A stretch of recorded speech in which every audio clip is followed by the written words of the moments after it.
yetim başımı eğdirirme benim.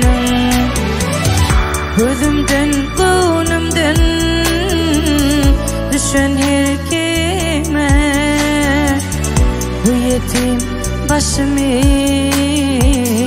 eğdirirme benim.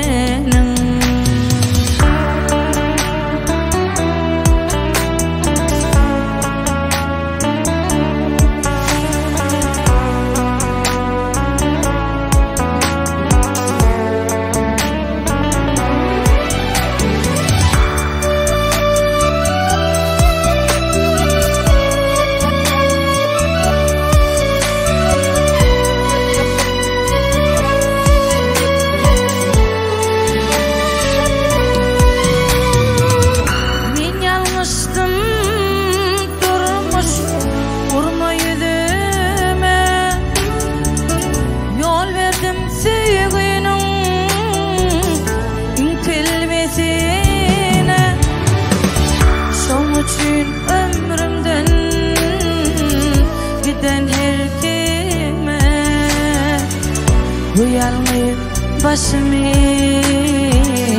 eğdirme benim. Şoň üçin ömrümden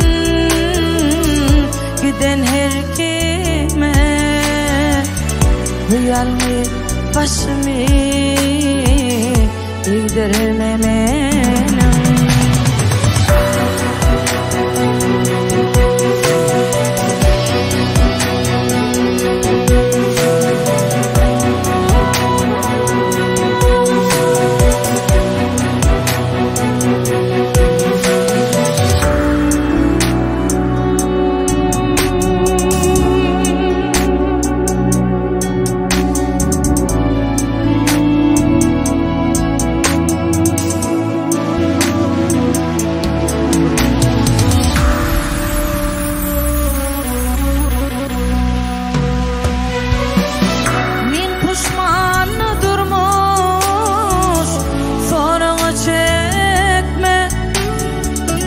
İslesin ceza verir, hayretme diyene.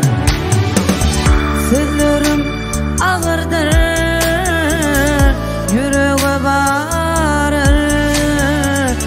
Şu dünyanın ağzımı açtırma benim. Sözlerim ağırdır, yüreğe bağırır. Şu dünyanın ağzımı